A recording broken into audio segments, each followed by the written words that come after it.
Hello dear student. आज जो हम टॉपिक डिस्कस करने जा रहे हैं उसका नाम है माइक्रो मोशन स्टडी। मैं Narendra Kumar Verma, assistant professor mechanical engineering department. ठीक है, आप लोगों के लिए ME 504 के प्रीवियस से लेकर अभी तक मैं करीब 10 से 12 लेक्चर आप लोगों के सामने डिलीवर कर चुका हूँ। उसी कड़ी में आज हम माइक्रो मोशन स्टडी को डिस्कस करने जा रहे हैं।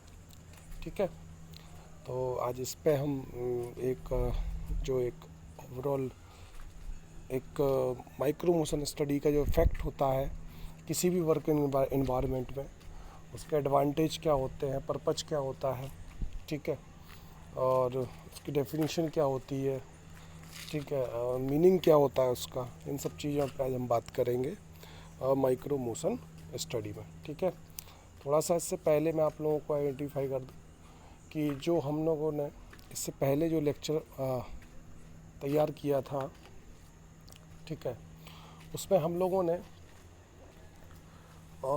मोस्ट प्रोबेबली जो चार्ट के बारे में बात की। मतलब कि जैसे हमने जो भी चार्ट होते हैं जिसके बेसिस पर हम किसी भी एक्टिविटी को रिप्रेजेंट करते हैं, ठीक है, लाइक आउटलेट चार्ट होता है, ठीक है, लाइक मैन मशीन चार्ट होता है, ठीक है, तो इस तरह के चार्ट्स होते हैं। ठीक है, तो इसी कैटेगरी में हमने जो प्रीवियस लेक्चर में चार्ट डिस्कस किया था उसका नाम था टू हैंडेड प्रोसेस चार्ट। ठीक है, टू हैंडेड प्रोसेस चार्ट मतलब दो हाथों के द्वारा किए हुए कार्यों का एक ग्राफिकल रिप्रेजेंटेशन, ठीक है, थ्रू दी पेपर वर्क या थ्रू दी सॉफ्टवेयर, जो भी आप चाहें, जैसे भी चाहें। ठीक है, तो उसमें हमारा फोकस क्या था कि जो लोग या जो वर्कर होते हैं, जब वो टू हैंड प्रोसेस चार्ट के थ्रू काम करते हैं तो उसमें उनके दोनों हाथों की एक महत्वपूर्ण भूमिका होती है।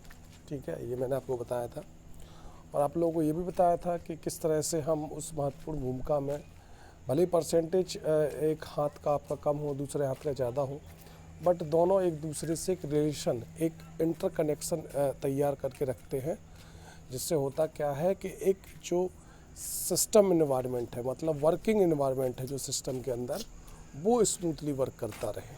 ठीक है, कई स्टेप मैंने आप लोगों को बताए थे कि अगर जैसे मान लीजिए कि कोई होल्ड सिचुएशन में है, कोई वर्किंग सिचुएशन में है, एक हाथ अगर आपका वर्किंग है, दूसरा होल्ड है, ठीक है, या हो सकता है कि दोनों वर्किंग में हो, तो ये दोनों चीज़ें पॉसिबिलिटी के हिसाब से हम वर्क करते हैं। ठीक है, तो आज जो हम उसके आगे डिस्कस करेंगे उसको बोलेंगे माइक्रो मोशन स्टडी। ठीक है, तो माइक्रो मोशन स्टडी में सबसे पहले तो जो मैंने प्रीवियस लेक्चर में आप लोगों को बताया है कि जब टू हैंडेड प्रोसेस चार्ट के बारे में हमने पढ़ा था, तो उसमें हम लोगों ने दो चीज़ों को बहुत गौर से देखा था।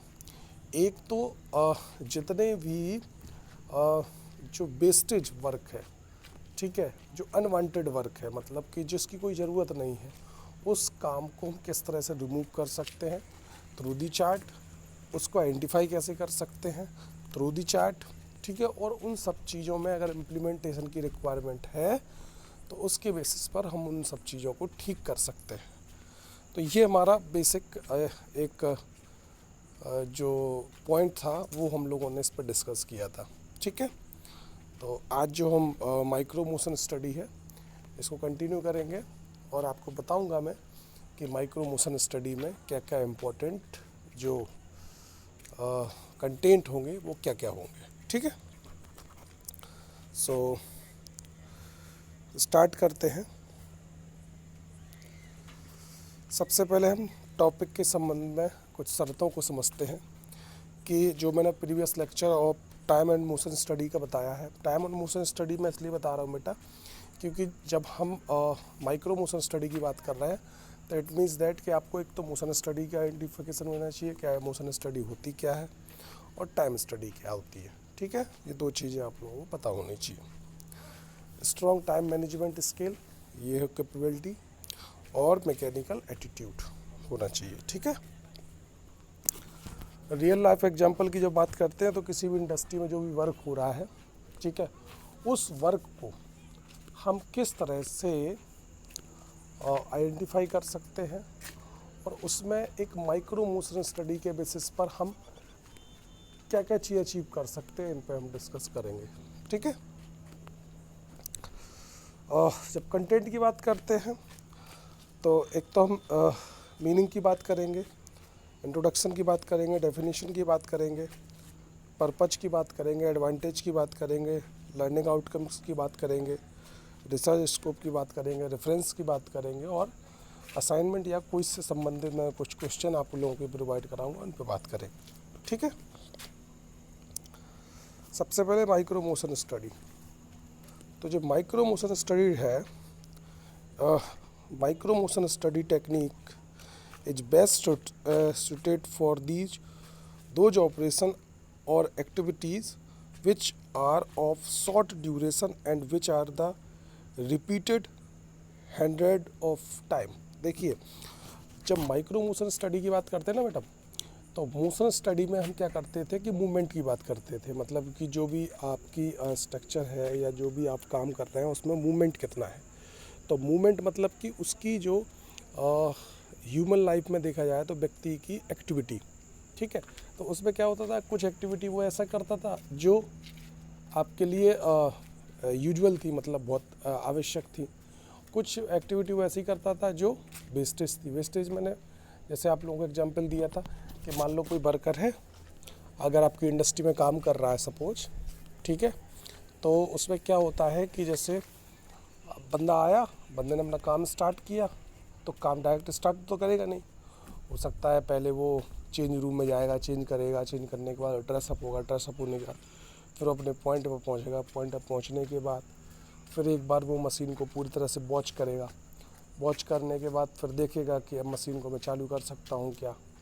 ठीक है, अगर उसको वो चालू करता हूँ, चालू करने के बाद फिर वो उस मशीन पर काम करना स्टार्ट करता है। तो इस सिचुएशन में क्या हुआ कि स्टार्ट करने तक का जो उसका टाइम है वो हो सकता है कि इम्पोर्टेंट हो, लेकिन वो आपका अनवांटेड है, उसकी ज़रूरत नहीं है आपको, या वेस्टफुल है।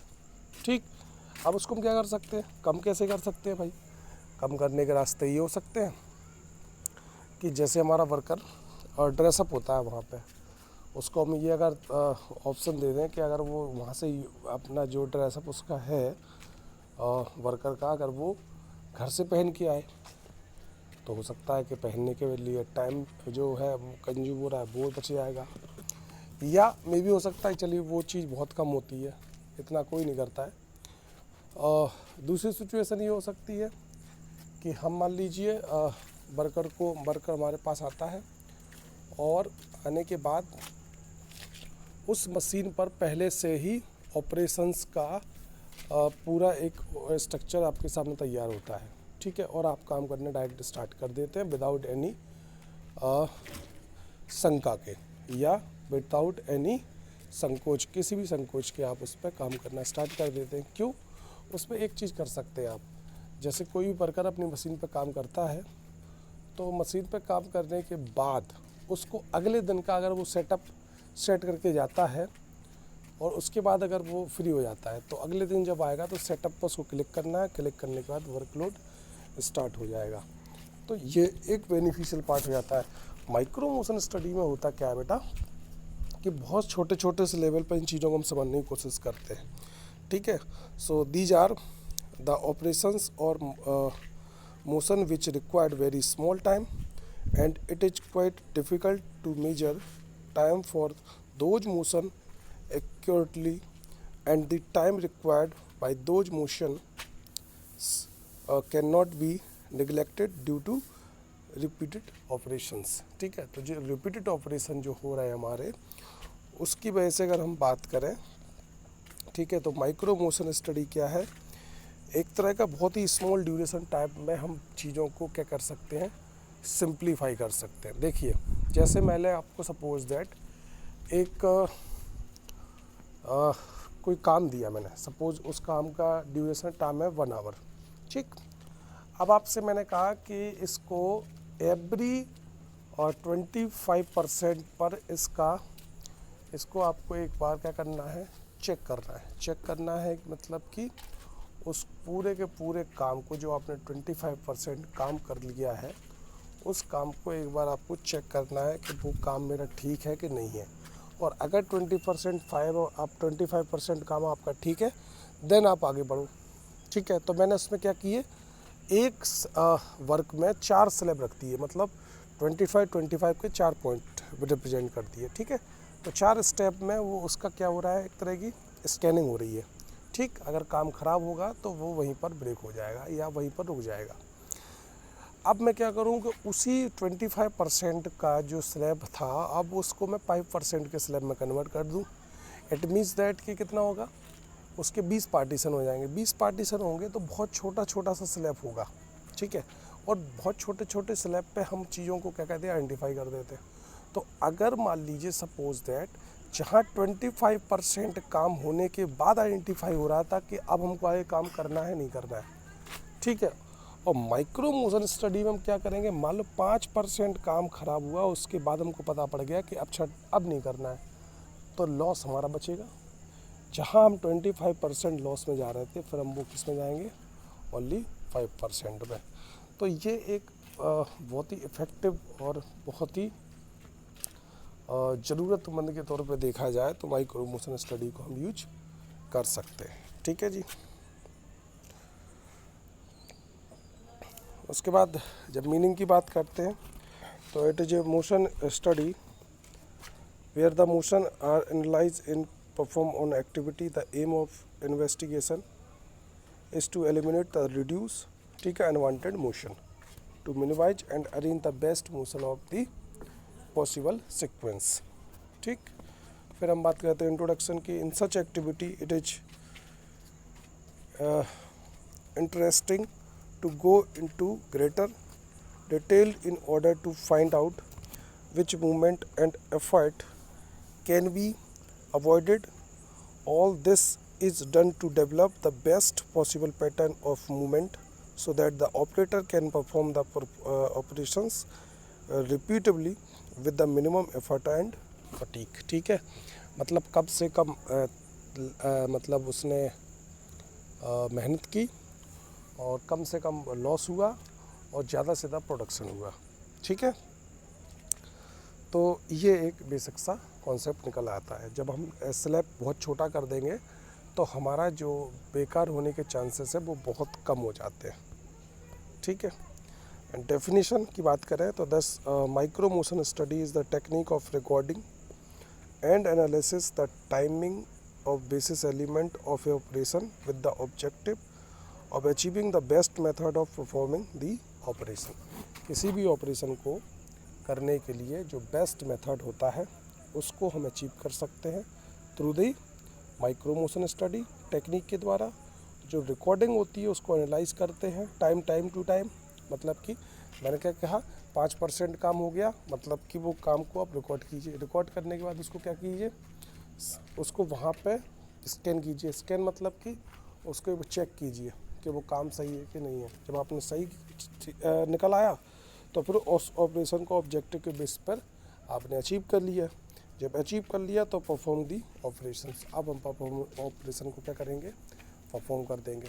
ठीक, तो बेस्ट से बेस्ट आप लोगों को सुटेबल क्राइटेरिया सेट हो जाता है। ठीक है,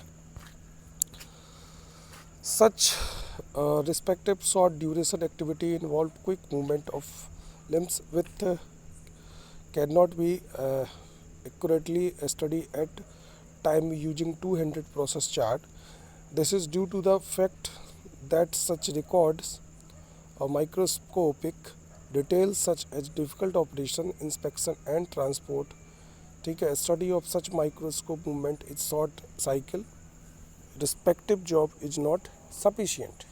रिस्पेक्टिव नॉट सफिशिएंट। ठीक है जी।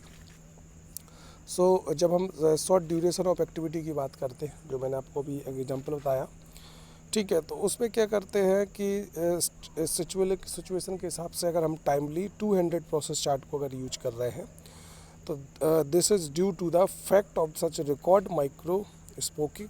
ठीक है, दो हाथों को यूज कर रहे हैं, तो आपके दोनों हाथ का जो एक दायरा है वो सुनिश्चित होता है, उससे आप बाहर नहीं जा सकते।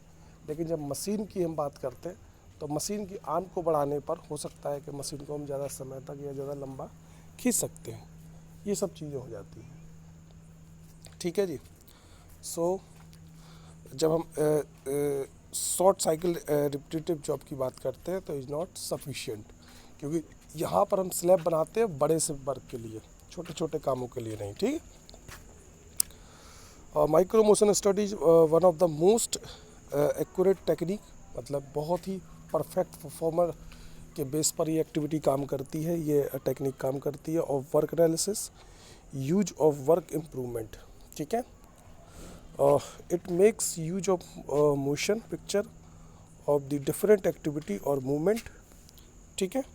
सो with the help of camera very small time up to, जैसे जब हम कैमरे को यूज करते हैं तो क्लिक करते हैं तो फ़ोटो आपकी वहाँ पे दिख जाती है, ठीक है।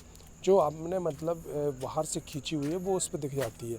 उस पर कितना टाइम लगता है, कितना टाइम लगता है? 0.0005 minutes can be measured and record by the system, ठीक है। मतलब उस चीज़ को उसने रिकॉर्ड करके आपके सामने रिप्रेजेंट कर दिया विद इन 0.005 मिनट, ठीक है जी।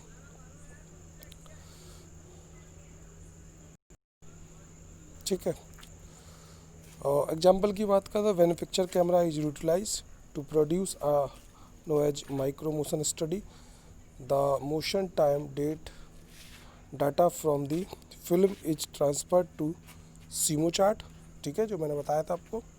The simo chart data can be further analyse for the purpose of work place layout और मेथड इम्प्रूवमेंट, ठीक है।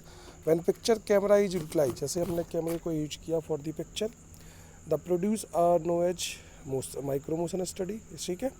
अब मोशन स्टडी डाटा क्या करेगा, from the film in the transfer to the simo chart, मतलब film से simo chart के लिए ट्रांसफ़र करेगा।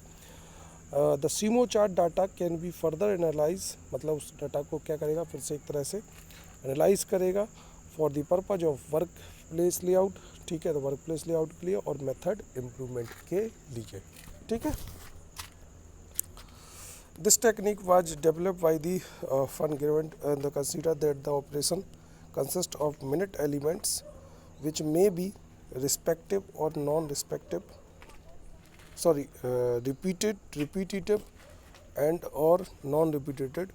He termed these element, ठीक है, turbling, after his name. Gilworth if spelled backwardage turbling। जब हम टेक्निक की बात कर रहे हैं ना, तो डेवलपमेंट ऑफ फ्रेंच, तो इस सिचुएशन में हम एक तो रिपीट और नॉन रिपीट दोनों सिचुएशन में इन चीज़ों को मेंशन कर सकते हैं। Purpose of micro motion study, the left and right hand chart is generally use to repetitive operation when one cycle complete, then मतलब एक साइकिल जब कंप्लीट हो जाती है उसको रिकॉर्ड कर लेते हैं, देन हम उस किसी भी साइकिल के लिए तैयार होते हैं, ठीक है।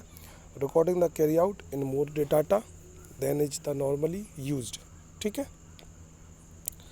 ये हो गया।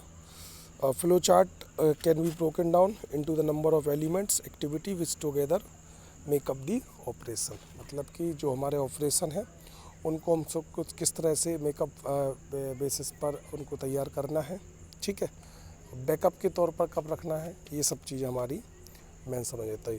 तो जो माइक्रो मोशन स्टडी का पर्पज हो गया वो ये हो गया कि right hand chart is generally use to repetitive operation, मतलब जो हमारा राइट हैंड और लेफ्ट हैंड वाला होता है वो रिपीटेटिव ऑपरेशन के लिए यूज होता है। फिर जब एक साइकिल कंप्लीट हो जाती है तो फिर हम उसको दूसरी साइकिल के लिए बात करते हैं, तो ये क्या करता है, कैरी आउट कर देता है, मतलब कि उस चीज़ को नॉर्मली देखा जाए तो फ्लो प्रोसेस चार्ट के थ्रू आगे बढ़ा देता है, ठीक है। तो ये पर्पज है माइक्रो मोशन स्टडी का। अब माइक्रो मोशन स्टडी में to study the nature and path of movement for obtain the element of the operation, first आपका पर्पज हो गया, ठीक। सेकंड पर्पज क्या है, to study the activity of the machine and the operator, ठीक है। Third क्या होगा, the impart training to the worker और operator regarding motion economy so that unnecessary movement by the worker may be avoided. उन चीज़ों को हम avoid कर सकते हैं जो अननेसेसरी मूवमेंट है, ठीक है। फिर जब हम नेक्स्ट बात करते हैं तो to study of relationship between the activities of the operator and machine, मतलब मशीन और ऑपरेटर के बीच में एक रिलेशनशिप को भी रिप्रेजेंट किया जाता है, ठीक है। To keep permanent record of the most efficient way of performing a task for further reference, आगे फ्यूचर में के लिए, फ्यूचर रेफरेंस के लिए अगर देखा जाए तो जो आपका इफेक्टिव वर्क होगा उसको रिकॉर्ड कर लेता है और आगे परफॉर्म के बेसिस पर आप उन चीज़ों का इस्तेमाल कर सकते हैं। To obtain motion time data of develop synthetic time standard for various elements for carrying out research in the field of method and time study, ठीक है। एडवांटेज की बात करें तो advantage of micro motion study, it provided a permanent record of motion study on film, ठीक है। A large number of operation can see the procedure at any time ever after the completion of the motion study work, ठीक है। Film can be easily revealable on different between the parent and present and the proposed techniques, ठीक है। Films can be demonstrated the large workforce at any desired speed, ठीक है। तो ये हमारे इसके एडवांटेज हैं कुछ, जो हम अगर हम रिकॉर्ड के बेसिस पे बात करें तो हमारे लिए बेनिफिशियल है, और लार्ज नंबर ऑफ ऑपरेटर्स के बारे बीच के बेस पे बात करें तो हमारे लिए बहुत बेनिफिशियल है, ठीक है। और जब हम फिल्म इजीली रिवील्ड कर देते हैं difference between the present and the propose technique के बारे में, तो वहाँ पर सूटेबल हो जाता है। और जब हम वर्क फोर्स की बात करें तो एंड स्पीड का कोई कॉलम कंसीडर नहीं करना पड़ता है, ठीक है, वो हमारे लिए इफेक्टिव हो जाता है। लर्निंग आउटकम में क्या है, वो ability to identify micro motion study, हम समझ सकते हैं कि माइक्रो मोशन स्टडी है क्या, आइडेंटिफाई कर सकते हैं एक्टिविटी को, कौन सी एक्टिविटी हम माइक्रो मोशन चार्ट के थ्रू या माइक्रो मोशन स्टडी के थ्रू हम उनको कंप्लीट कर सकते हैं, ठीक है। Ability to identify factor affecting technique, कौन कौन सी टेक्निक के बेसिस पर जो हमारे काम हो रहे हैं वो कौन कौन से फैक्टर को अफेक्ट करते हैं, और कुछ और भी इसमें हम लर्निंग आउटकम के तौर पे देख सकते हैं, ठीक है। असाइनमेंट की बात करें तो जैसे what is the micro motion study, ये हमारे लिए क्वेश्चन हो सकता है। What describe थर्बलिंग in micro motion study, मतलब थर्बलिंग का क्या इंपॉर्टेंट है, तो थर्बलिंग ही एक तरह का माइक्रो मोशन स्टडी है, तो ये चीज़ आप लोगों को क्वेश्चन जब करेंगे तो सॉल्व करेंगे। What is motion study in industrial engineering, industrial engineering में मोशन स्टडी का क्या रोल है, ठीक है। और how do you time in motion study, ठीक है, how do you do a time in motion study, तो ये हमारे लिए कुछ 4 या 5 क्वेश्चन इस तरह से बनते हैं जो हम इस टॉपिक के थ्रू कंसीडर कर सकते हैं, ठीक है जी। और रिसर्च स्कोप के बारे में टोटल डिस्कशन दिया हुआ है, ठीक है।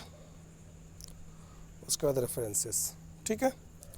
सो ये मेरा एक ओवरऑल आपको डिटेल डिस्कशन जो मैंने आपको बताया माइक्रो मोशन स्टडी पर, ठीक है। आप चाहें तो भले ही हम इसको थोड़ा सा एक बार रिवाइज़ कर सकते हैं ताकि आप लोगों की जहन में बना रहे कि माइक्रो मोशन स्टडी क्या है, ठीक है जी। स्टार्ट करते हैं। तो मैंने आप लोगों को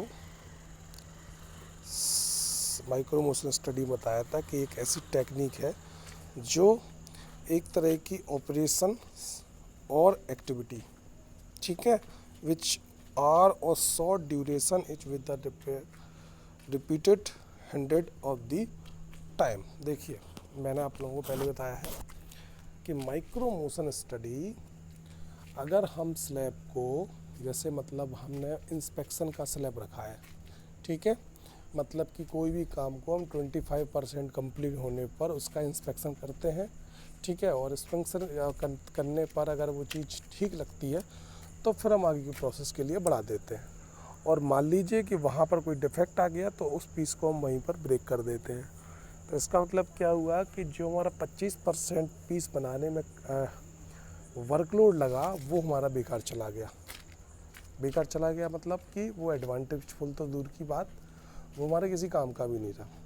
तो उस सिचुएशन में माइक्रो मोशन स्टडी जो होता है ना, वो बेस्ट एग्जाम्पल के तौर पे काम करता है। वो स्लैब को छोटा कर देता है।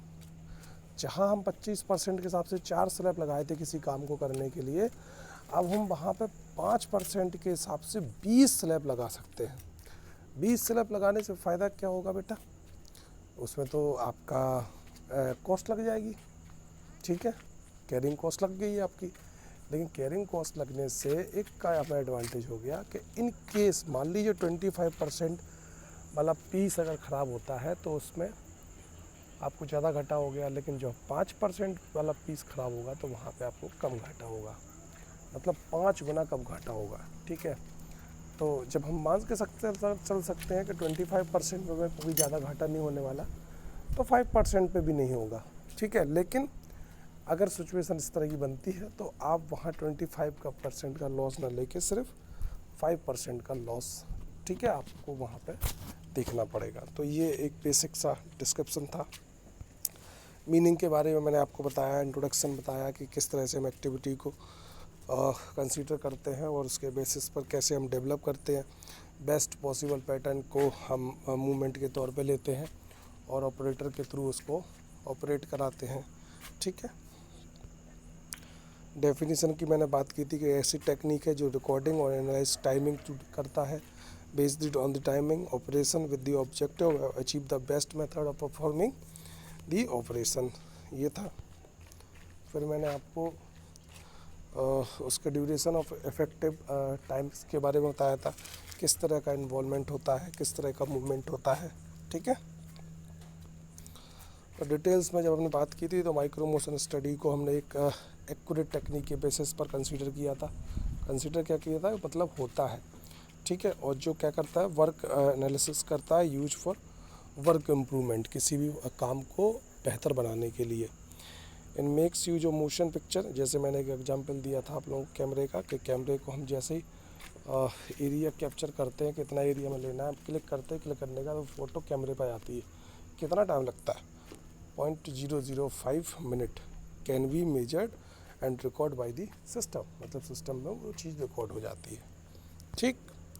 फिर मैंने आपको एग्जांपल के बेसिस बताया था, ठीक, और टेक्निक्स के बारे में पर्पज बताए थे। फिर मैंने आपको लेफ्ट और राइट चार्ट के बेसिस पर purpose of micro motion study में हमने बताया था, जैसे स्टडी करते हैं तो movement obtain the element of the operation to study activity of the machine and operator, मतलब मशीन और ऑपरेटर के बीच में एक रिलेशनशिप बना के रखता है। To impact training to the worker on operator regarding motion economy, so unnecessary movement by the worker में भी अवॉइडेड, हम उन चीज़ों को अवॉइड कर देते हैं, ठीक।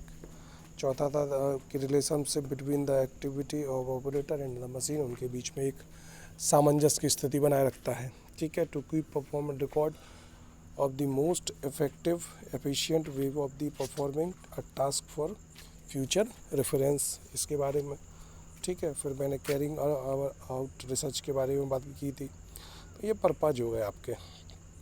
एडवांटेज क्या है कि it is provided to permanent record of motion study और फिल्म, मतलब कि परमानेंट दे देता है आपको, ठीक है। फिर दूसरा क्या है, लार्ज नंबर ऑफ ऑपरेटर देता है। फिर तीसरा क्या था, easily reveal of the different between, ठीक है। सो ये हमारे एडवांटेज थे। लर्निंग आउटकम मैंने बता दिए थे आपको, ठीक है। असाइनमेंट के क्वेश्चन भी मैंने आप लोगों को एक बार बता दिए हैं। रिसर्च स्कोप आपके सामने है, रेफरेंसेस भी आपके सामने हैं। सो आज का जो मैंने आप लोगों को लेक्चर बताया है micro motion study, I hope कि आप लोगों को लेक्चर अच्छा लगा होगा, ठीक है। और आप इसी तरह से बने रहें, कंटिन्यूसली हम इंडस्ट्रियल इंजीनियरिंग के सारे टॉपिक कवर करेंगे, ठीक है जी। So thank you very much, thank you.